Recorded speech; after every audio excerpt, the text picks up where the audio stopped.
Bhagyashree learning is ഫണ്ണിലേക്ക് സ്വാഗതം. നമ്മൾ പറയാൻ പോണത് woman civil excise officer excise ഡിപ്പാർട്ട്മെൻറ്റിൽ ചോദിച്ച ക്വസ്റ്റ്യൻസ് ആണ്. 2019 ചോദിച്ച ക്വസ്റ്റ്യൻസ് ആണ് നമ്മളിന്ന് പറയാൻ പോണത്. ഫസ്റ്റ് ക്വസ്റ്റ്യൻ നോക്കാം. ഫൈൻഡ് 10 + 2 × 5 - 6 / 2. ഇതെങ്ങനെയാണ് ചെയ്യുക? ബോർഡ് മാസ് റൂളാണ് അല്ലേ? ബോർഡ് മാസ് റൂൾ എന്ന് പറഞ്ഞിട്ടുണ്ടെങ്കിൽ എന്താണ്? Bracket, of, division, multiplication, addition, subtraction. ഇതിൽ ബ്രാക്കറ്റും ഓഫും ഇല്ല. അപ്പോൾ ഡിവിഷൻ ചെയ്യാം. അപ്പോൾ എന്താണ്? 6 / 2. അത് എത്രയാണ്? 3 ആണ് അല്ലേ? ഇനി മൾട്ടിപ്ലിക്കേഷൻ ചെയ്യാം. 2 × 5 എത്രയാണ്? 10. അപ്പോൾ 10 + 10 20. 20 - 3 17. അപ്പോൾ എന്താണ് ആൻസർ? ബി എന്നുള്ളതാണ് ആൻസർ ആയിട്ട് വരിക. അടുത്ത ക്വസ്റ്റ്യൻ നോക്കാം. Which of the following is equivalent of 0.03? 0.03 എന്ന് പറഞ്ഞിട്ടുണ്ടെങ്കിൽ പോയിന്റ് കഴിഞ്ഞ് എത്ര സ്ഥാനമുണ്ട്? 2 സ്ഥാനമുണ്ട് അല്ലേ? അപ്പോൾ നമ്മൾ പോയിന്റ് ഇല്ലാണ്ട് ആ സംഖ്യ എഴുതുക. 3 / 1 ഇടുക. പിന്നെ പോയിന്റ് കഴിഞ്ഞ് എത്ര സ്ഥാനമുണ്ടോ അത്രയും 0 ഇടുക. അപ്പോൾ 3/100 എന്നുള്ളതാണ് ആൻസർ. ഇപ്പം നോക്കൂ, ഇങ്ങനെയാണെന്ന് വിചാരിക്കൂ. 0.0034 ഇങ്ങനെയാണെന്ന് വിചാരിക്കൂ. അപ്പോൾ എന്താ എഴുതുക?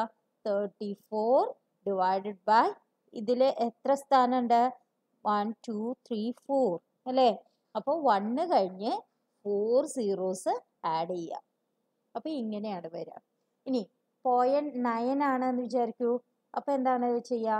9 / 1 ഇട്ട് പോയിന്റ് കഴിഞ്ഞ് എത്ര സ്ഥാനമുണ്ട്? 1 സ്ഥാനം. അപ്പോൾ 0 ഒരെണ്ണം ഇടുന്നു. 9/10. ഇനി നെക്സ്റ്റ് ക്വസ്റ്റ്യൻ നോക്കാം. If 4:5 = x = 20, the value of x is. ഇത് നോക്കൂ, a:b = c:d. ഇങ്ങനെയാവുമ്പോൾ AD = BC എന്ന് നമുക്ക് എഴുതാൻ പറ്റും. എന്താന്ന് വിചാരിച്ചാൽ a:b എന്ന് പറയുന്നത് a/b ആണ്.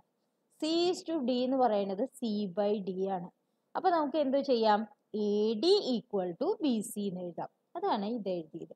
അപ്പോൾ നമുക്ക് ഇത് എയും ഇത് ബിയും ഇത് സിയും ഡിയും ആണ് വെച്ചെങ്കിൽ AD എന്ന് പറയുന്നത് 4 × 20 അല്ലേ? = 5 × x. അപ്പോൾ x എങ്ങനെയാണ്? 4 × 20 / 5. ഇത് എത്ര പോവും? 4 അല്ലേ? 4 4s are 16. അപ്പോൾ 16 എന്നുള്ളതാണ് ആൻസർ ആയിട്ട് വരും. അടുത്ത ക്വസ്റ്റ്യൻ നോക്കാം. Average mark scored by 30 students in a class is 40. When a new student is added to the class, average mark becomes 41. Find the mark of the new student. എങ്ങനെയാണ് കാണാം? നമുക്ക് എളുപ്പ വഴിയുണ്ട്. എത്ര സ്റ്റുഡൻസ് ആണ് ആകെയുള്ളത്?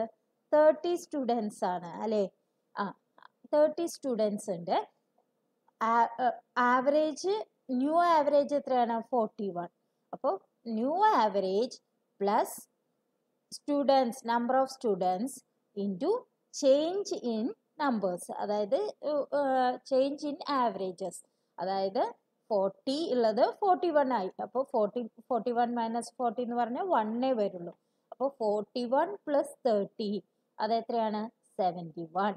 അപ്പോൾ 71 എന്നുള്ളതാണ് ആൻസർ. ഇല്ലെങ്കിൽ നിങ്ങൾ എന്ത് ചെയ്യുക? 30 സ്റ്റുഡൻസിൻ്റെ ആവറേജ് എന്ന് പറയുന്നത് 40 ആണ് അല്ലേ? അപ്പോൾ ടോട്ടൽ എങ്ങനെയാണ് കാണുക? ടോട്ടൽ = 40 × 30 1200. ഇനി 41 ആവും അല്ലേ? 31 ആവുമ്പോൾ. അപ്പോൾ ടോട്ടൽ എങ്ങനെയാണ് കാണുക? ടോട്ടൽ = 41 × 31. ഇനി ഈ ടോട്ടൽ മൈനസ് ഈ ടോട്ടൽ. അപ്പോൾ നമുക്ക് 71 കിട്ടും. നെക്സ്റ്റ് ക്വസ്റ്റ്യൻ നോക്കാം. If 20% of a number is 80, find 30% of that number. ഒരു number x is the number. x ന്റെ 20%, x into 20 divided by 100 equal to 80. So x equal to 80 into 100 divided by 20. Ini find the 30% of that number. X into 30 by 100 equal to, x is 80 into 100 divided by 20 into 30 by 100. 30 by 100. 100 cancel ചെയ്തു. 20 ഇത് 4. അപ്പോൾ 3 4s are 12. 120. So C is the correct option. Next question. A trader increases the price of an article by 10% and then allows a discount of 10%. What is the net effect of it for the trader? ഇതില് നമ്മൾ എത്രയാണ് increase ചെയ്തത്? 10%. അപ്പോൾ +10 എഴുതാം. Decrease ചെയ്തത് എത്രയാണ്? 10% ആണ്. അപ്പം -10 എഴുതാം. ഇനി -10 into 10 divided by 100. അതായത് ഇപ്പോൾ എ ആണ് ഇൻക്രീസ് ചെയ്ത് വെച്ചെങ്കിൽ +A, ബി ഡിക്രീസ് ചെയ്തു, എ മൈനസ് ചെയ്തു എന്നുണ്ട് വെച്ചെങ്കിൽ ഇൻക്രീസ് ചെയ്തത് പ്ലസ് ആയിട്ട് എഴുതുക, ഡിക്രീസ് ചെയ്തത് മൈനസ് ആയി എഴുതുക. അപ്പോൾ -B മൈനസ്, ഇനി ഇതിൻ്റെ രണ്ടിൻ്റെയും ഗുണനഫലം A into B divided by 100. ഇതാവും നെറ്റായിട്ടുള്ള പ്രോഫിറ്റോ ലോസോ. അപ്പോൾ ഇതിലെന്താ വരിക നോക്കൂ, +10 -10 ക്യാൻസൽ ചെയ്ത് പോയി അല്ലേ. അപ്പോൾ ഇവിടെ എന്താ വരിക? -1 ആണ്. -1 എന്ന് പറയുമ്പോൾ എന്താണ്? ലോസ് ആണ്. മൈനസ് വരുമ്പോൾ എപ്പോഴും ലോസ് ആണ് പറയേണ്ടത്. ലോസ് എത്ര പെർസെൻറ്റേജ് ആണ്? 1% ലോസ് ആണ് അയാൾക്ക് ഉണ്ടാവുക. ഏതൊരു ക്വസ്റ്റ്യൻ ആയാലും ഇൻക്രീസസ് എന്ന് പറഞ്ഞാൽ +10 ഇടുക. +10 ആണോ വെച്ചെങ്കിൽ 10 ഇടുക, അല്ല വേറെ 8%ഓ 6%ഓ ആണെന്ന് വെച്ചെങ്കിൽ പ്ലസ് എഴുതിയിട്ട് അത് എഴുതുക. പിന്നെ ഡിസ്കൗണ്ട് ചെയ്യുമെന്ന് പറയുമ്പോൾ മൈനസ് എഴുതുക. എന്നിട്ട് മൈനസ് ഇത് രണ്ടും കൂടി ഗുണിച്ചിട്ടുള്ളത് ഡിവൈഡഡ് ബൈ 100. അതാണ് നമ്മളുടെ നെറ്റ് പ്രോഫിറ്റ് ആണോ ലോസ് ആണോ എന്ന് നോക്കാനുള്ള വഴി പെർസെൻറ്റേജിൽ. Next question. Find the value of 81 raised to 3/4. 81 എന്ന് പറഞ്ഞാൽ 3 ക്യൂബ് 27 ആണ് അല്ലേ. 3 raised to 4 ആണ് 81. Whole raised to 3/4. ഇതെങ്ങനെ എഴുതാൻ പറ്റും? അതായത് A raised to M whole raised to n എന്ന് പറയുന്നത് A raised to mn എന്ന് എഴുതാം അല്ലേ. M into n എന്ന് എഴുതാം. അതേപോലെ ഇത് എന്ത് എഴുതാം? 3 raised to 4 into 3/4 എന്ന് എഴുതാം. അപ്പോൾ ഈ 4 ക്യാൻസൽ ചെയ്ത് പോവും. അപ്പോൾ എന്ത് വരും? 3 ക്യൂബ് എന്ന് വരും. 3 ക്യൂബ് എന്താണ്? 27 ആണ് അല്ലേ. 3 into 3 into 3 അത് 27. A is the correct option. Next question. 56 workers can do a piece of work in 14 days. How many more workers will be needed to complete the same work in 8 days? അപ്പോൾ total work എന്ന് പറയുന്നത് എന്താണ്? 56 workers 14 days ചെയ്യുന്നതാണ് total work. അത് എത്ര days കൊണ്ട് ചെയ്യണം? 8 days കൊണ്ട് ചെയ്യണം. അപ്പോൾ ഡിവൈഡഡ് ബൈ 8. അത് എത്രയാണ് വരിക? 8 7s are 56. 14 into 7 equal to 7 4s are 28. 298.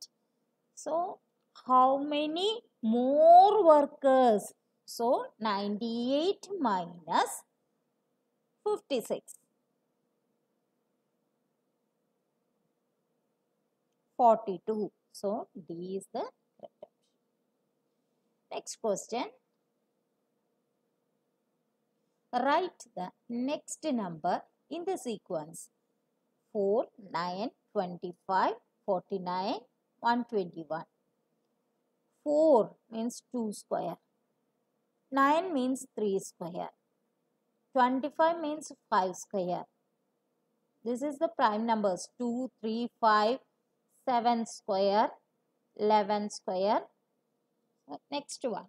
അപ്പം ഇത് അഭാജ്യ സംഖ്യകളാണ് അല്ലെ. 2, 3, 5, 7, 11. പിന്നത്തെ അഭാജ്യ സംഖ്യ എന്താ വരിക? 13. അപ്പൊ 13 സ്ക്വയർ ആണ് ഇനി കാണേണ്ടത്. അപ്പൊ എത്രയാണത്? 169 ആണ്. അപ്പൊ സി എന്നുള്ളതാണ് ആൻസർ ആയിട്ട് വരും. അടുത്ത ക്വസ്റ്റ്യൻ നോക്കാം. Excluding stoppages, the speed of a bus is 54 km per hour and including stoppage it is 45 km per hour. For how many minutes does the bus stop per hour? അപ്പോൾ എന്താണ് 54 km per hour-ഉം 45 km per hour-ഉം. അപ്പോൾ എത്രയുണ്ട് വ്യത്യാസമുണ്ട്? 9 കിലോമീറ്ററിൻ്റെ ആണ് വ്യത്യാസമുള്ളത്. അപ്പോൾ 9 kilometre. അപ്പോൾ how many minutes does the bus stoppage, അതിന് എത്ര സമയം വേണം എന്നാണ് നമ്മൾ അറിയേണ്ടത്. അപ്പോൾ 9 ഡിവൈഡഡ് ബൈ ഏതാണ്? എക്സ്ക്ലൂഡിങ് ഏതാണ്? 54 അല്ലേ. അപ്പോൾ 9 ഡിവൈഡഡ് ബൈ 54 ഇൻറ്റു 60.